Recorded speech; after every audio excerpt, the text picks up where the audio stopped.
My name is Amber Sullivan, 28 years old and a sergeant in the United States Army. After 8 long years of service, missing 7 Christmases with my family, I was finally coming home.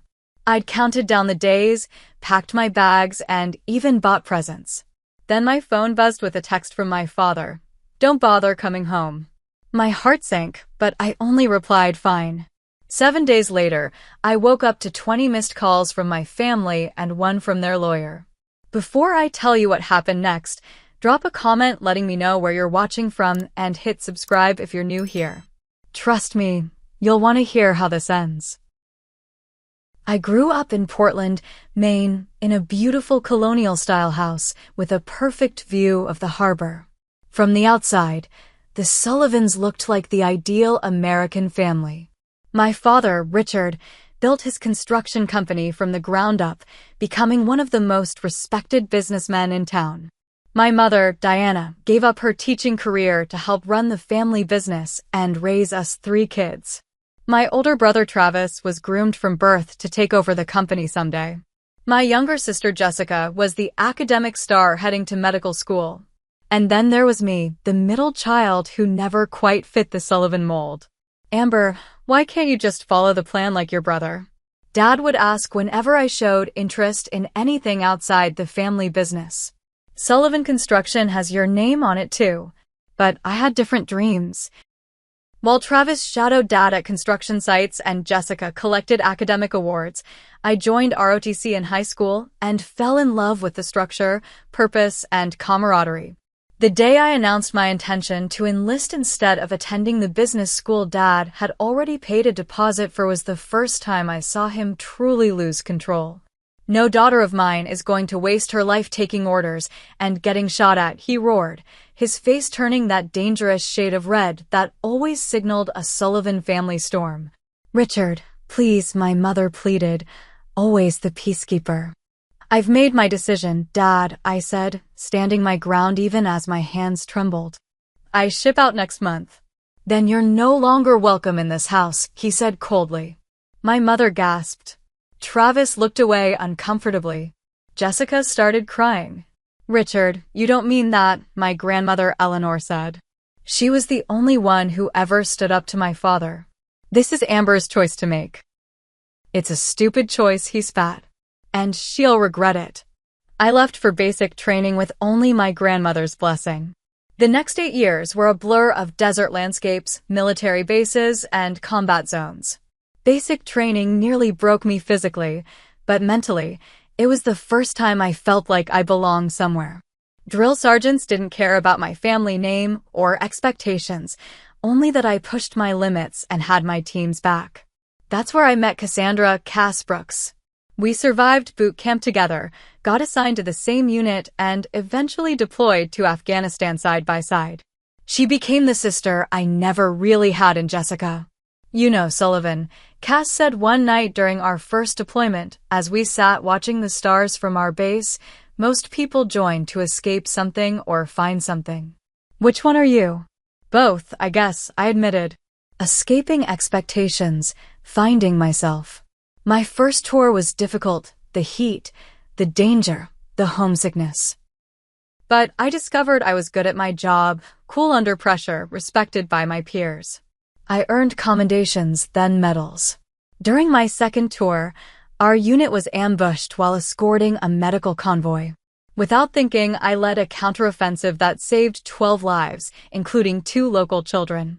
The Army awarded me the Silver Star. I sent the newspaper clipping home. My mother called, crying with pride. Jessica sent a card. Travis texted congratulations. From my father, silence. Communication with my family remained sparse and formal over the years. My mother would call on holidays, careful never to mention my father directly. Jessica occasionally shared updates about her psychology studies. She'd switched from medicine. Travis sent impersonal Christmas cards signed from the Sullivan family. The only consistent connection was my grandmother Eleanor, who wrote me actual letters on cream-colored stationery. "Your grandfather would be so proud of you," she wrote after my promotion to sergeant. He served in Korea, though your father never likes to mention it. The Sullivan men were not all businessmen, no matter what Richard believes. When my grandmother suffered a minor stroke last October, I decided it was time to come home, at least for Christmas. My commanding officer, Captain Marcus Wilson, supported my decision. Family is complicated, Sullivan, he said when I requested the holiday leave. But at some point, you have to face it. I reached out first to my mother, then to my siblings. Their responses seemed cautiously positive. Of course we want you home for Christmas, my mother wrote. It's been too long. About time, was Travis's reply. Can't wait to see you. Jessica texted with actual exclamation points. I allowed myself to hope. After 8 years, maybe the wounds had healed. Maybe my father had softened. Maybe this Christmas would be the reconciliation I'd secretly been waiting for. I was wrong. 3 days before my scheduled departure from base, my phone buzzed with a text. I was packing my duffel bag, carefully wrapping the gifts I'd bought for everyone, a handcrafted jewelry box for Mom, a vintage compass for Travis, psychology books for Jessica, and a cashmere scarf for Grandma Eleanor. The notification showed Dad. My heart stuttered. This was the first direct communication from him in 8 years. With trembling fingers, I opened the message. We've moved on with our lives. Your room is Travis's home office now. Don't bother coming home for Christmas. It will only upset your mother. I read it 3 times, each word a punch to the gut. The dismissal. The finality. The way he weaponized my mother's feelings while I knew he was only protecting his own. My first instinct was to call Mom, but I stopped myself. How many times had she chosen peace over standing up for me? My fingers hovered over the keyboard. I started typing lengthy responses, deleting each one. In the end, I just wrote, fine. That single word contained years of hurt, anger, and resignation. It was acceptance that some relationships couldn't be fixed, no matter how much you wanted them to be. Captain Wilson found me sitting on my bunk, staring at nothing. Sullivan? Thought you'd be halfway to the airport by now. I handed him my phone without a word. He read the message, his expression darkening. Your father's a fool, he said finally, handing the phone back. Looks like I'll be here for Christmas, after all, I said, trying to sound casual as I began unpacking the gifts. Like hell you will. Cass appeared in the doorway. My parents have a house in Vermont. They already invited you, remember? Now you're just out of excuses. I don't want to intrude on your family Christmas. Shut up, Sullivan. Cass grabbed my half-empty duffel and started refilling it. My mom already bought you a stocking with your name on it. I appreciate it, but I hesitated. I think I need some time alone to process everything. Captain Wilson nodded. Your leave is approved either way, Sergeant. Use it how you need to. That night, I made a decision. I would still go to Maine, but not to my family's home. I found a small rental cabin near my hometown, a place to retreat, reflect, and maybe find some closure. I modified my travel plans and notified my commanding officer. The journey home was long and lonely. As the plane descended through clouds toward Portland, memories flooded back, childhood Christmases with stockings hanging from the ornate fireplace, the smell of my mother's cinnamon rolls, sledding with Travis and Jessica on the hill behind our house. For a moment, I allowed myself to feel the full weight of what I had lost, or perhaps never really had. The rental cabin was nothing like the Sullivan family home. Small, rustic, with mismatched furniture and a temperamental heating system. But it was clean, quiet, and mine for the next 2 weeks. After settling in, I drove to the local grocery store for supplies. As I debated between cereal brands, a familiar voice called my name. Amber? Amber Sullivan, is that you? Rachel Thomas, my best friend from high school, stood there with a shopping basket. Her curly hair was shorter now, and she looked tired but happy. Rachel. I dropped my basket and hugged her, suddenly grateful for a friendly face. Oh my God, when did you get back? Are you home for good? Why didn't you tell anyone you were coming? The questions tumbled out of her. Just got in today. I'm on leave for Christmas, I explained, deliberately vague. Your parents must be thrilled. I ran into your mom at the pharmacy last week and she didn't mention anything. I hesitated, unsure how much to reveal. It was sort of last minute. Rachel's expression shifted as she read between the lines. You're not staying with them, are you? I rented a cabin up by Crystal Lake. She nodded slowly. Want to grab coffee? Catch up properly. Over coffee, I gave Rachel the abbreviated version that there was tension with my father, that I needed space. I'm not surprised, she said finally. Your dad's been different these past few years. More controlling, from what my parents say. They used to do business with Sullivan Construction until your dad suddenly dropped their contract without explanation. What do you mean? I don't know the details. Just that there've been rumors. Changes in the business. People let go without notice. She hesitated. He tells everyone you refuse to come home, by the way. Has for years. The revelation stung more than it should have. While I'd been defending my country, my father had been rewriting my story to anyone who would listen. Well, I said, finishing my coffee, I'm home now. Whether he likes it or not. The next morning, a sharp knock on the cabin door startled me awake. I instinctively reached for a weapon that wasn't there before remembering where I was. 8 years in combat zones creates habits that don't disappear overnight. I peered through the peephole to see my grandmother Eleanor standing there, leaning on her cane but looking determined as ever. Were you planning to tell me you were in town? She demanded when I opened the door, but her stern expression quickly melted into a smile. Oh, look at you. Still standing at attention like a proper soldier. I relaxed my posture and hugged her, careful not to squeeze too hard. She felt smaller than I remembered, more fragile. How did you find me? I asked, ushering her inside and taking her coat. Rachel's mother called me. This town has no secrets, dear. You should know that by now. She settled into the armchair by the window. Now, tell me why you're hiding in this cabin instead of staying in your home. Dad made it clear I wasn't welcome. She sighed deeply. That son of mine has always been too proud for his own good. But there's more to it this time.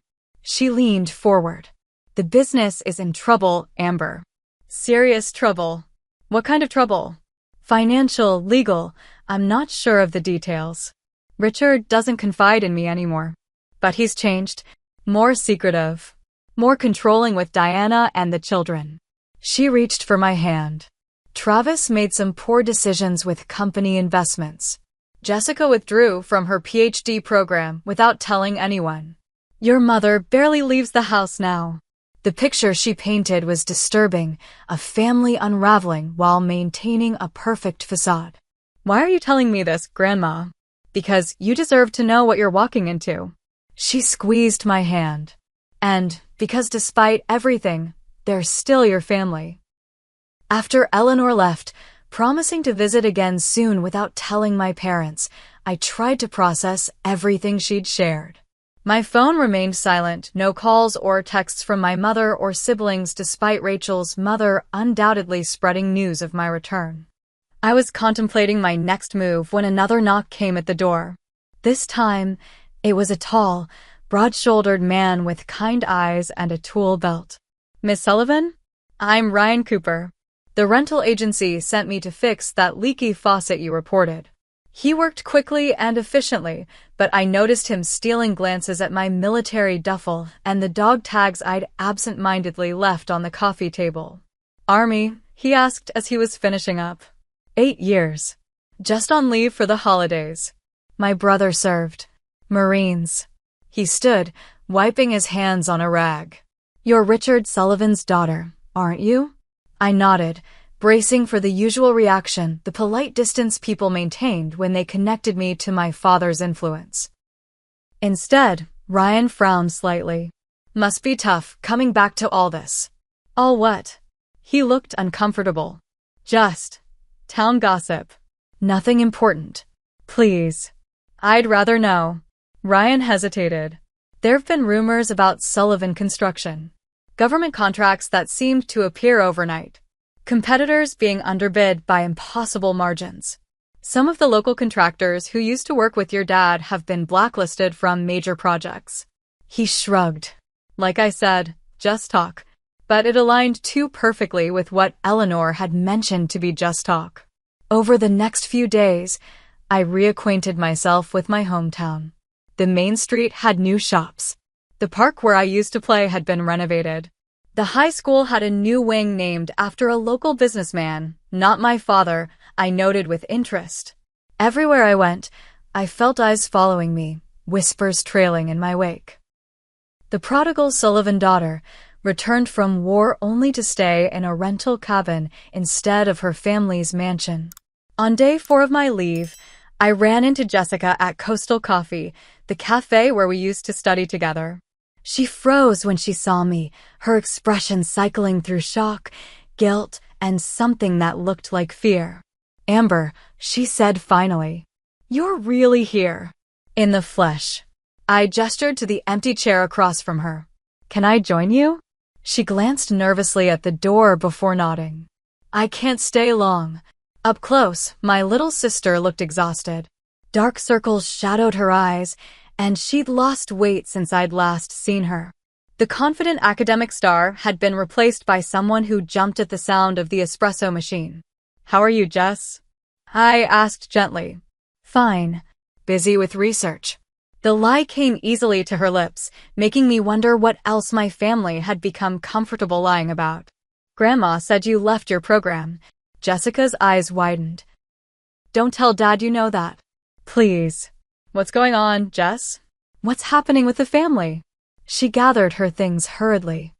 "I shouldn't be talking to you." "Dad would." She cut herself off. "Dad would what?" She stood, slinging her bag over her shoulder. "Dad's not well, Amber. You should stay away for your own good." She leaned down, her voice dropping to a whisper. "And for ours." Before I could respond, she was gone, the bell above the door chiming cheerfully in her wake. That night, Ryan stopped by with firewood, left over from another job. I suspected it was an excuse to check on me, but I welcomed both the warmth and the company. "Learn anything interesting about your hometown?" he asked as we sat drinking hot chocolate by the newly roaring fire. "Just that everyone seems afraid of my father, including my own sister." Ryan nodded thoughtfully. "Richard Sullivan has always inspired fear more than respect. But lately," he trailed off. "What?" "Lately, it's like he's desperate. Making threats, calling in favors. Word is, he's in deep with some government contracts that aren't going well." Government contracts. The words triggered something in my memory, a casual conversation with my commanding officer before I left. "Sullivan, isn't your father in construction? There's been some talk about irregular bidding on military infrastructure projects back east." I had dismissed it then. Now, I wondered, "Ryan, what exactly does Sullivan Construction build these days?" That's the thing, they've shifted almost entirely to government work. Military barracks, storage facilities, training centers. All projects that require security clearance. He looked at me curiously. "Didn't you know?" I didn't. And I was starting to think that might be exactly the point. On the 5th day of my leave, I noticed a black SUV parked across from my cabin when I returned from my morning run. It looked out of place among the modest vehicles typical for the area. When I drove into town later, the same SUV appeared in my rearview mirror, maintaining a consistent distance. I employed counter-surveillance techniques I'd learned in the Army, sudden turns, doubling back, varying my speed. The SUV stayed with me, though the driver was skilled enough to make it seem casual to anyone not paying attention. At a stoplight, I got a glimpse of the driver, my father. A cold feeling settled in my stomach. This wasn't about family reconciliation. This was surveillance. That evening, I found Travis at the Anchor, a dive bar where we used to sneak beers as teenagers. He was alone at the bar, nursing what looked like whiskey. He'd gained weight since I'd last seen him, and his once confident posture had deteriorated into a defeated slouch. "Buy you a drink, stranger?" I said, sliding onto the stool beside him. He startled, then gave me a lopsided smile that didn't reach his eyes. Look what the war sent back. 3 drinks later, Travis's carefully maintained facade began to crack. You were smart to leave. He slurred, using my childhood nickname for the first time in years. Should have gone with you. What's happening with the business, Travis? He laughed bitterly. Business? What business? It's all smoke and mirrors now. He leaned in conspiratorially. Dad overextended. Bid on contracts we couldn't fulfill. Then I made some investments that went south. Really south. So the company's in financial trouble? Financial, legal, ethical. Take your pick. He drained his glass. Dad found a way to save it, though. Always does. What way? Travis's bloodshot eyes met mine. You don't want to know, Am. Trust me. He stood unsteadily. I should go. Dad tracks the mileage on my car now. The next morning, I received a text from an unknown number. Diner on Route 9. 11 a.m. Come alone. Mom. The Route 9 diner was 30 minutes outside town, far enough that my mother wouldn't risk running into anyone she knew. I arrived early, securing a booth with a view of both entrances and parking lot. My mother arrived exactly at 11, looking elegant as always in a camel coat and pearl earrings. But like Jessica and Travis, she showed signs of strain, new lines around her mouth, a nervous flutter in her hands as she removed her gloves. Amber, she said, her voice catching. You look strong. Military training will do that. She winced at the reference to my career choice, still a point of contention after all these years. Why all the secrecy, Mom? And why is Dad following me around town? He doesn't know I'm here. She glanced anxiously at the door. He monitors my phone, my car's GPS. I had to tell him I was getting my hair done in Portsmouth. She reached across the table, stopping just short of touching my hand. You need to leave, Amber. Go back to your base. Forget about this Christmas visit. Why? What's going on? Your father. She lowered her voice. He blames you for everything. He's not rational anymore. When he found out you were coming home. He told me not to come, I interrupted. After he learned you had already arranged leave. She stopped herself. After he what, Mom? It doesn't matter. What matters is that you're not safe here. None of us are, with you stirring everything up. I'm not stirring anything. I just came home for Christmas. Please, Amber. Tears filled her eyes. He blames you for everything. The business problems, Travis's mistakes, Jessica dropping out. He says if you had joined the company like you were supposed to, none of this would have happened. It was irrational, but classic Richard Sullivan, finding external blame for internal failures. I need to understand what's happening, I insisted. No, you need to leave. She stood abruptly. I've done what I could. Warned you. The rest is up to you. After she left, I sat for a long time, processing. My military training had taught me to assess threats, gather intelligence, and formulate strategies. It was time to apply those skills to my own family. Back at the cabin, I began investigating Sullivan Construction. Public records showed a dramatic shift 5 years ago from local commercial projects to exclusive government contracts, primarily military infrastructure. Contract values had tripled, then quadrupled. Local news archives revealed complaints from competing firms about irregular bidding processes and conflicts of interest, all eventually dismissed. Then I found something disturbing, a press release announcing Sullivan Construction's unique qualification status due to having veteran leadership with high-level military security clearance. Sullivan Construction had no veteran leadership. Unless... A chill ran through me as pieces began clicking into place. My father's sudden interest in military contracts coinciding with my rising rank. The security clearance I'd obtained during my second tour. The silence from my father despite my military achievements. He hadn't been ignoring my career. He'd been exploiting it. That night, returning from the library where I'd been researching, I found a note tucked under my windshield wiper. Soldiers should know when to retreat. The handwriting was unmistakably my father's. I called Captain Wilson, careful to use my secure military line rather than my personal phone. Sir, I need to ask you something officially. Has anyone ever requested verification of my security clearance or service record for civilian contracting purposes? His pause told me everything. There have been inquiries, yes. Standard procedure for family businesses with military contracts when a family member serves. Why do you ask? I need to know if any documentation was ever processed with my signature authorizing Sullivan Construction to use my military credentials. Another pause, longer this time. Sullivan, are you telling me you never signed such authorization? Never, sir. I'll look into it immediately. In the meantime, document everything. And watch your back. That night, I barely slept, the pieces of the puzzle swirling in my mind. My father's desperate need to save his failing company. My convenient military credentials. The sudden influx of lucrative government contracts requiring security clearance. And now, federal investigations into irregular bidding processes. My father wasn't just estranged from me. He was setting me up to take the fall. I woke on the 7th day of my leave to my phone buzzing incessantly. 20 missed calls lit up my screen, 5 from my mother, 7 from Jessica, 3 from Travis, 4 from Eleanor, and 1 from Howard Reynolds, my father's lawyer and oldest friend. The voicemails started calmly enough, but grew increasingly frantic. Amber, it's Mom. Call me as soon as you get this. Amber, seriously, pick up. It's Jessica. Dad's in the hospital.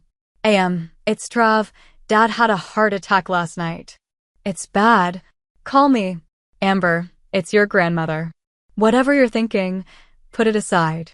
Your father needs you. The last voicemail made my blood run cold. Miss Sullivan, this is Howard Reynolds. I represent your family's legal interests. We need to discuss the matter of certain signatures before the situation escalates further.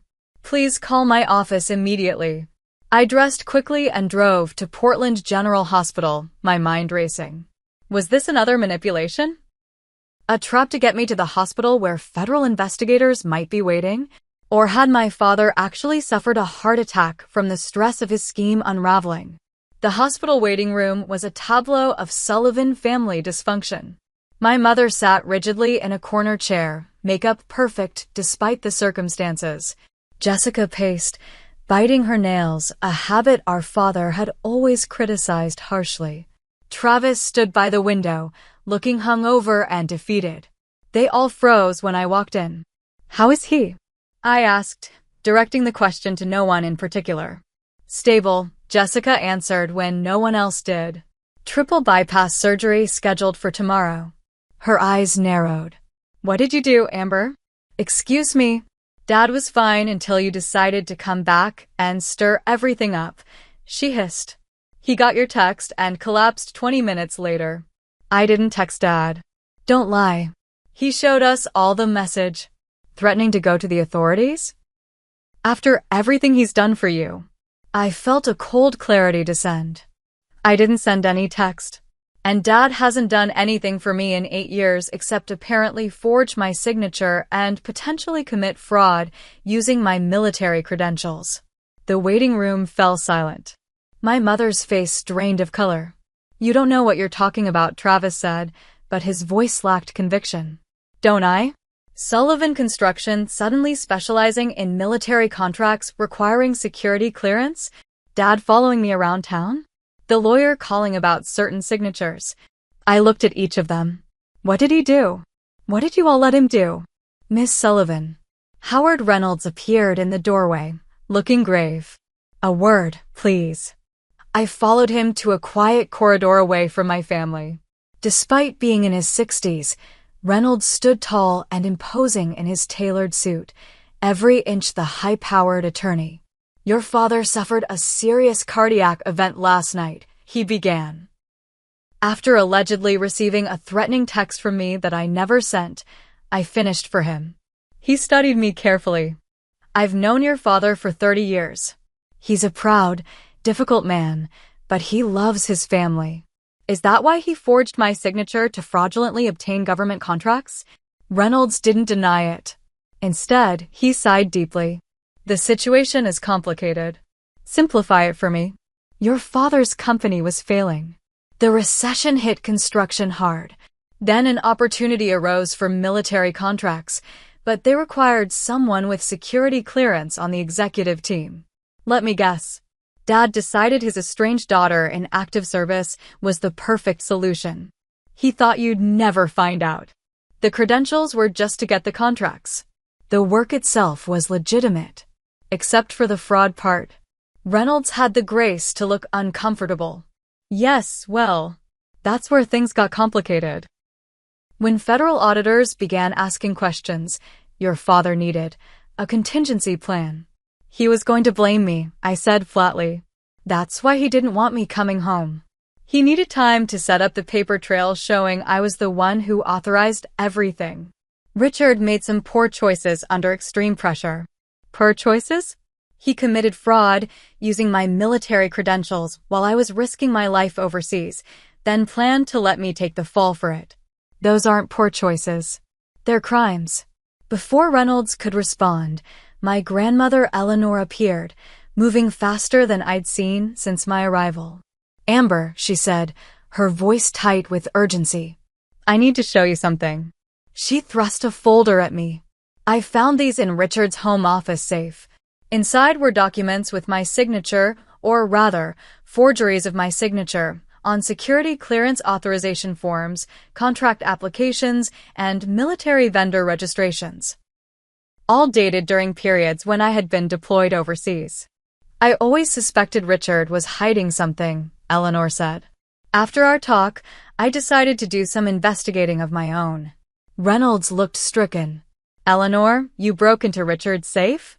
I built that house, Howard. I know all its secrets. She turned to me. I've already made copies. These are the originals.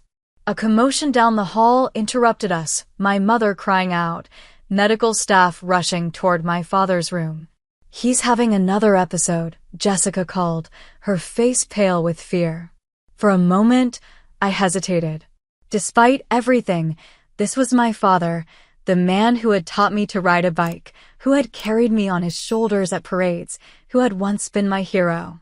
Then I remembered his text, "Don't bother coming home." And my response, fine. It wasn't just acceptance. It was a declaration of independence. I need to make some calls, I told Reynolds. Starting with my military legal counsel. The military moves quickly when one of their own is threatened. By that evening, I was meeting with JAG Corps attorneys in a secure room at the Portland Federal Building. They listened intently as I presented the evidence Eleanor had recovered, along with my own findings. This is a clear case of identity theft, fraud, and potentially espionage if sensitive information was compromised, Major Lisa Hernandez, the lead attorney, concluded. You did the right thing coming to us, Sergeant Sullivan. What happens now? I asked. We coordinate with federal investigators who were already looking into irregularities with these contracts.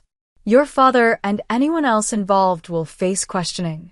She looked at me sympathetically. I understand this is your family. That makes it harder. My family made their choices, I said, though my voice betrayed more emotion than I intended. Outside the federal building, Ryan was waiting, leaning against his truck. Thought you might need a friendly face, he said. Rachel told me where you were. The simple kindness broke something in me. After maintaining military composure through the hospital confrontation and legal meetings, I finally allowed myself to feel the full weight of my family's betrayal. Ryan didn't offer empty reassurances. He just drove me back to the cabin, made hot chocolate spiked with whiskey, and listened as I processed aloud. The worst part is that they're still acting like I'm the one who betrayed them, I said. Like coming home and discovering their fraud is worse than the fraud itself. People get weird when their secrets come to light, Ryan observed. They blame the revealer rather than face what was revealed. The next few days brought a flurry of activity.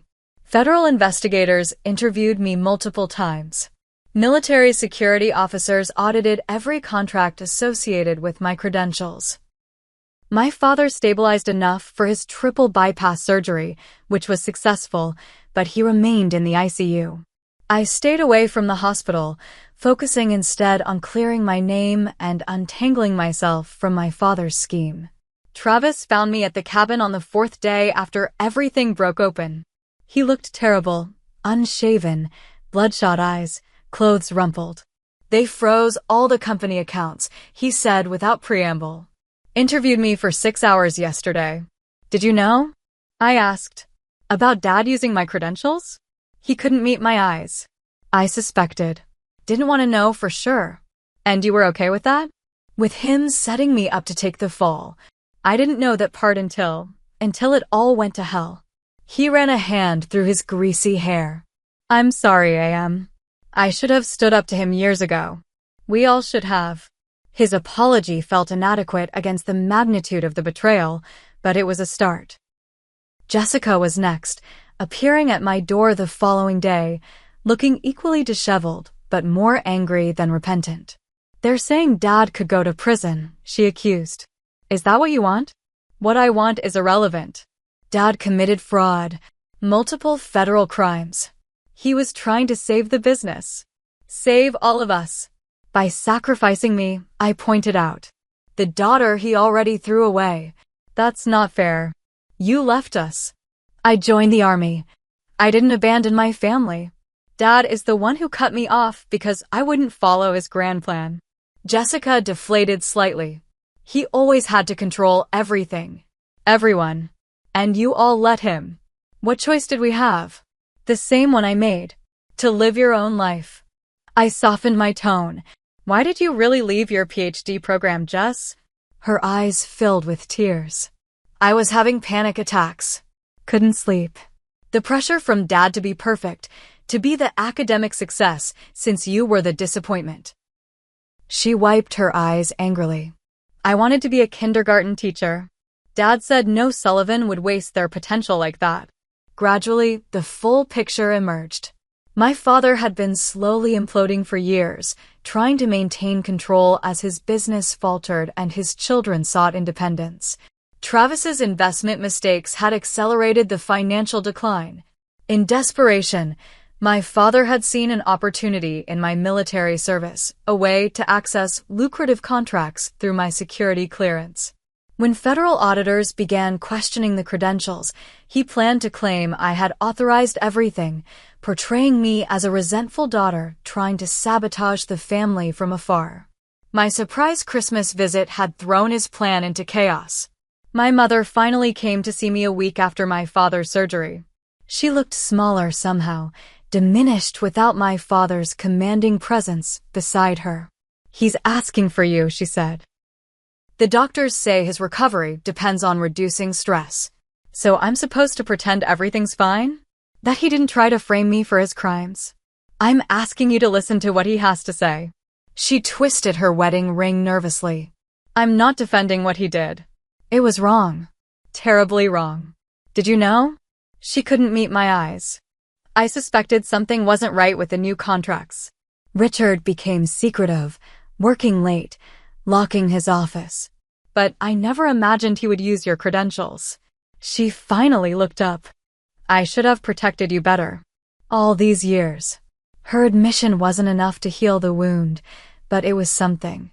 A crack in the Sullivan family facade. I'll think about seeing him, was all I could promise. Eleanor proved to be my strongest ally, using her position as family matriarch to rally support. She organized a small gathering at her cottage, Rachel, Ryan, a few of my old teachers and friends who had always believed in me. The Sullivans have always cared too much about appearances, she told me as we prepared food for the gathering. Richard worst of all. But real family isn't about maintaining perfect images. It's about loving each other through the imperfect reality. My commanding officer, Captain Wilson, called with news that my military record had been fully cleared of any suspicion. The investigators were impressed with your cooperation, Sullivan. Said you showed more integrity in exposing this situation than most people would have. Just did what any soldier would do, sir. No, he corrected gently. You did what a person of character does, even when it costs you personally. That's rarer than you think. The federal investigation moved swiftly. With the evidence Eleanor had provided and my testimony, prosecutors were building a strong case against my father. Howard Reynolds negotiated furiously, trying to minimize the damage. After 2 weeks of deliberation, I finally agreed to see my father. He was at home now, recovering in the master bedroom that had once seemed so imposing to me as a child. Now, with him propped up against pillows, medical equipment beside the bed, he looked diminished. Human. Amber, he said when I entered. His voice was weaker than I remembered. I stood at attention automatically, a soldier's instinct in the presence of perceived authority. Sir, I responded coolly. Don't call me that. I'm your father. Are you? You haven't acted like it for 8 years. He winced. I deserve that. An uncomfortable silence stretched between us. Why? I finally asked. Why use my credentials? Why risk everything, including me? He looked away. The business was failing. Everything I'd built. Everything I wanted to leave to you children. I was desperate. So desperate you'd let me take the fall? I never intended. He stopped, then corrected himself. No, that's not true. I did intend it at the end, when everything was crashing down. His eyes met mine.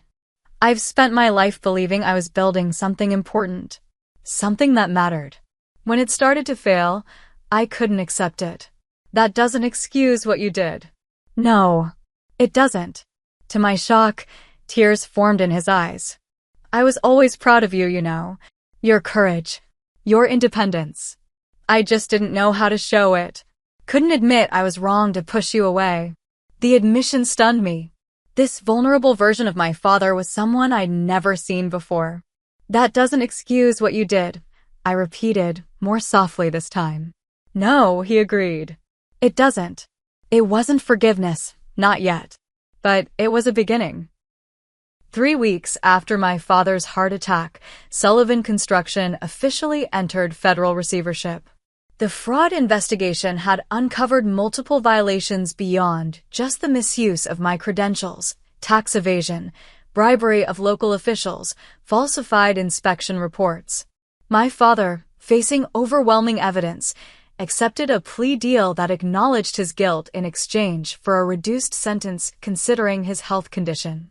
The family business would be restructured under court supervision, with Travis and Jessica taking control once the legal issues were resolved. My father would serve his sentence, likely house arrest given his medical condition, and pay substantial fines that would nearly bankrupt the family. My mother, shell-shocked by the rapid unraveling of the life she thought she had, began seeing a therapist.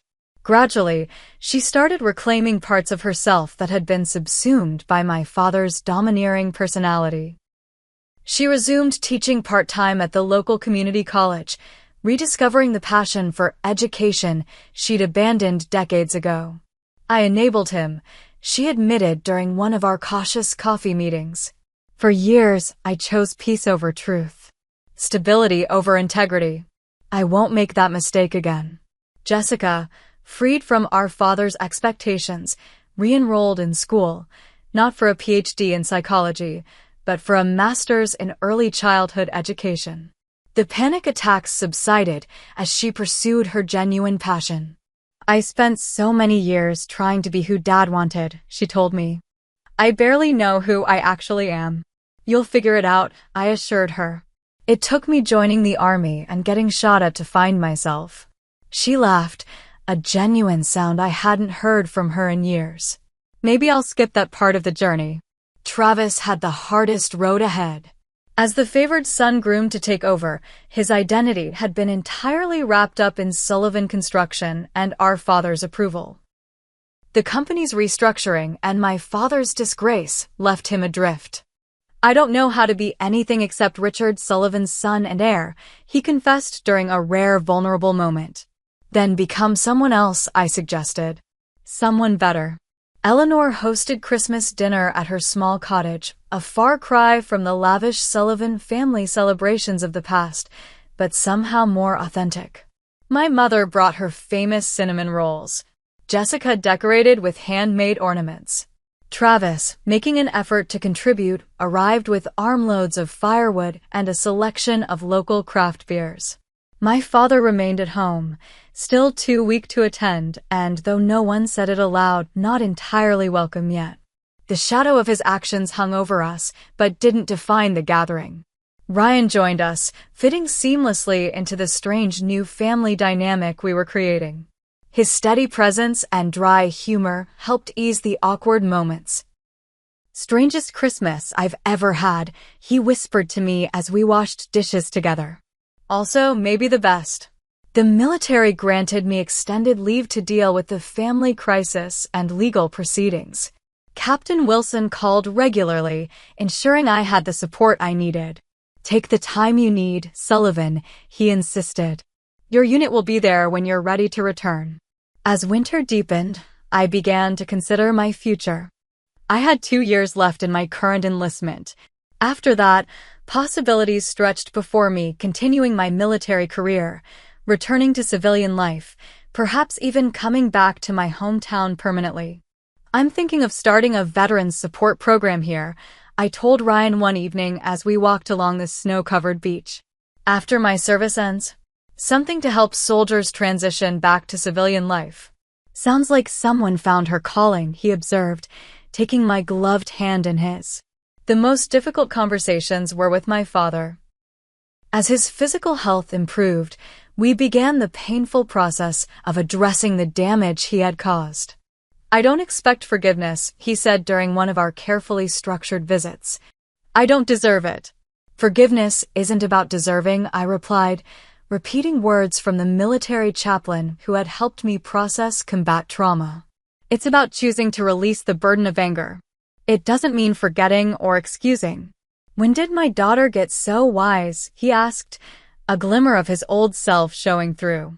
"Somewhere between basic training and pulling wounded civilians from a burning building," I answered honestly. Slowly, painfully, we began rebuilding, not the old relationship based on control and expectations, but something new, grounded in difficult truths and cautious hope. Eleanor watched our family's transformation with quiet satisfaction. "Family isn't just what you're born into," she told me as we sat together on her porch, watching snow fall gently on the garden. "It's what you create through love and truth and forgiveness." "Even when it's messy?" I asked. "Especially when it's messy, dear.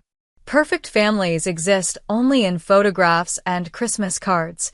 As spring approached, bringing my leave to an end, I reflected on the journey that had begun with a single text and my one-word response. When my father had written, "Don't bother coming home," and I had answered, "Fine," neither of us could have imagined where that exchange would lead. His rejection had ultimately freed me to find my voice and strength. My fine wasn't just acceptance, it was the beginning of standing my ground, of refusing to be controlled or manipulated any longer. If I could write a letter to my younger self, that uncertain girl who joined the army to escape her father's expectations, I would tell her. The rejection that breaks your heart today will lead you to the strength that defines your tomorrow. The family you fight to please isn't the only family you'll have. Sometimes, the hardest roads lead to the truest destinations. I found peace not in winning my father's approval, but in no longer needing it. I found family not just in blood relations, but in the people who stood by me through crisis: Ryan, Eleanor, Rachel, my military colleagues. The night before I was scheduled to return to base, I sat alone at the kitchen table in the cabin that had become a sanctuary over these tumultuous months. I wrote in my journal, "Sometimes rejection is direction. Sometimes fine is the most powerful word you can say.